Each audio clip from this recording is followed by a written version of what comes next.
আজকে 31শে ডিসেম্বর 2025 বছরের শেষ দিন। বছরের শেষ দিনটা বাংলাদেশের জন্য ছিল অত্যন্ত দুঃখের। দেশের প্রায় প্রতিটি মানুষ দুঃখ ভারাক্রান্ত আজকে, কারণ গত 30শে ডিসেম্বর সকালবেলা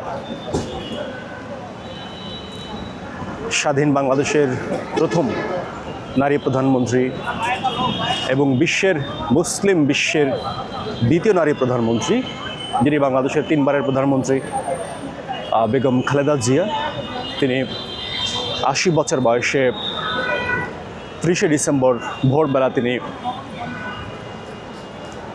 দুনিয়ার মায়া ত্যাগ করেন। বাংলাদেশে আসন্ন ত্রয়োদশ জাতীয় সংসদ নির্বাচন 2026 সালের ফেব্রুয়ারির 12 তারিখে তফসিলও ঘোষণা হয়ে গেছে। 17 বছরের প্রবাস জীবন শেষে দেশে ফিরেছেন তার একমাত্র জীবিত সন্তান তারেক রহমান, যিনি বাংলাদেশ জাতীয়তাবাদী দল বিএনপির ভারপ্রাপ্ত চেয়ারম্যান।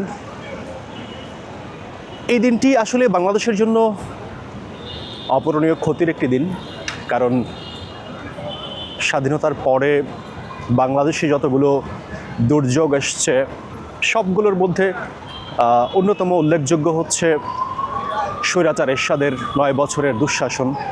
সেই সময় খালেদা জিয়া সামনে থেকে নেতৃত্ব দিয়েছেন বাংলাদেশকে স্বৈরাচার মুক্ত করার জন্য। খালেদা জিয়ার যে জানাজা সেটা হয়েছে সংসদ ভবনের দক্ষিণ প্লাজায় মানিক মে এভিনিউয়ে। আমি একটু খোঁজ করে দেখলাম যে এই যে সংসদ ভবনের দক্ষিণ প্লাজা বা মানিক মে এভিনিউ, সেখানে আসলে দেশের গুরুত্বপূর্ণ ব্যক্তিদের জানাজা কবে থেকে শুরু হলো, এবং কাকতালীয়ভাবে আমি যেটা পেলাম সেটা হচ্ছে সংসদ ভবন এলাকায় গুরুত্বপূর্ণ ব্যক্তিদের যে জানাজার প্রচলন সেটাও শুরু হয়েছিল শহীদ প্রেসিডেন্ট জিয়াউর রহমানের সময়েই। কারণ জিয়াউর রহমানকে যখন হত্যা করা হয়েছিল চট্টগ্রামে, তখন কিন্তু তার জানাজা হয়েছিল সংসদ ভবনের এই এলাকাটায় মানিক মে এভিনিউ।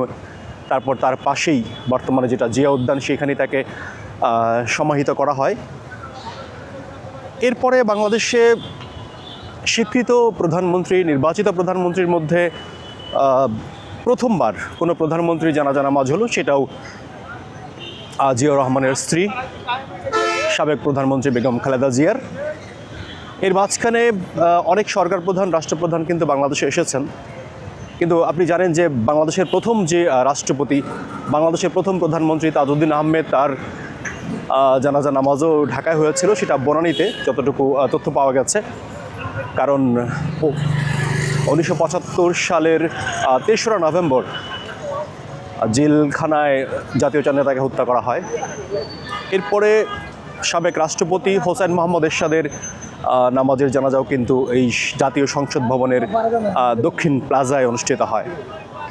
ইতিহাসটা এখানে যে বাংলাদেশের জাতীয় সংসদ ভবন এলাকায় মানিক মে এভিনিউ, এই এলাকায় জানাজার প্রচলন শুরু করে শহীদ প্রেসিডেন্ট জিয়াউর রহমানের জানাজার মধ্য দিয়ে।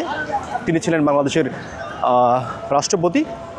এরপরে বাংলাদেশের প্রধানমন্ত্রী হিসেবে প্রথম যার জানাজা হয় সংসদ ভবনের দক্ষিণ প্লাজা অর্থাৎ মানিক মে এভিনিউ এলাকাটার মধ্যে, সেটাই তার স্ত্রী বেগম খালেদা জিয়ার। আজকে সাবেক প্রধানমন্ত্রী বেগম খালেদা জিয়ার যে মৃত্যুকে কেন্দ্র করে 3 দিনের জাতীয় শোক বাংলাদেশে চলছে। আজকে তার প্রথম দিন, এবং আপনারা নিশ্চয়ই জানেন যে আজকে সরকারি ছুটি ছিল। সারা দেশ থেকে কিছু মানুষ এসেছে। এই যে পৌষের যে কুয়াশা, কনকনে ঠান্ডা, সেটাকে ভেদ করেছে। যদিও আজকে দুপুরের পর থেকে ঢাকার আকাশে খানিকটা সূর্যের দেখা পাওয়া গেছে। নিশ্চয়ই আপনারা আমার চেহারা এখন সূর্য দেখতে পাচ্ছেন। লক্ষ লক্ষ মানুষের সমাগম ছিল খালেদা জিয়ার এই জানাজার নামাজে। তিনি দীর্ঘদিন ধরে অসুস্থ ছিলেন, হসপিটালে ভর্তি ছিলেন, এর আগে কারাবরণ করেছেন, এবং তার বয়সও 80 বছর হয়েছে, যার কারণে বার্ধক্য, অসুস্থতা সব কিছু ঘিরে ধরেছিল খালেদা জিয়াকে। তবে আগামী যে নির্বাচন বাংলাদেশে যেটা অনুষ্ঠিত হবে 12ই ফেব্রুয়ারি 2026 সালে, সেখানে এই খালেদা জিয়ার মৃত্যুকে কেন্দ্র করে ভোটের ফলাফলটা কেমন হবে বা ভোটের হিসাব নিকাশে কোনো পরিবর্তন আসবে কিনা সেটা সময় বলে দিবে। আমরা রাস্তায় দেখতে পাচ্ছি বাংলাদেশ সেনাবাহিনীর কড়া নিরাপত্তা চলছে,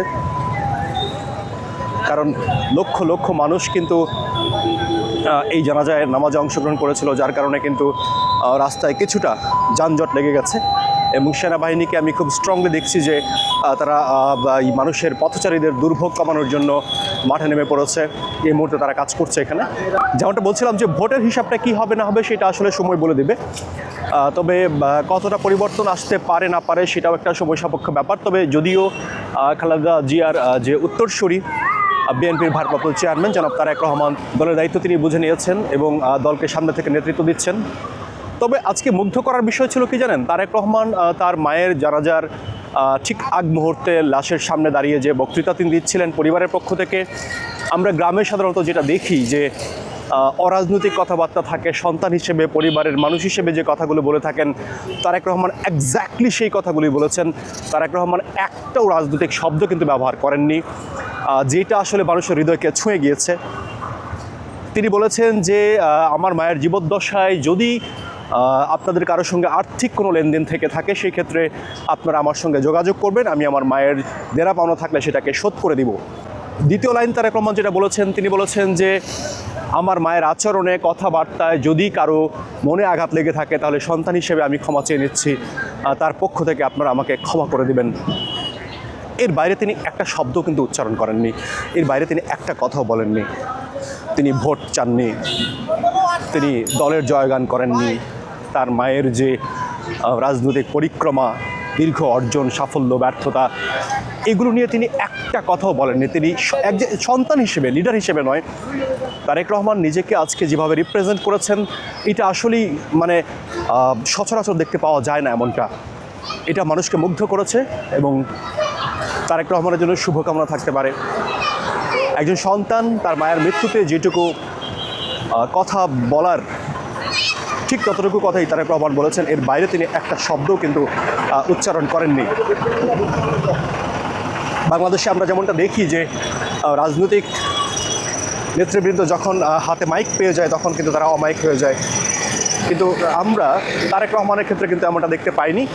একজন সন্তান তার বাবা বা মায়ের মৃত্যুতে লাশের সামনে যে কথাগুলো বলেন, ঠিক তেমনি একজন সাধারণ মানুষের মতো কিন্তু তারেক রহমান তার বক্তব্য তুলে ধরেছেন। আমার আসি বাবা দেখে না বাবু।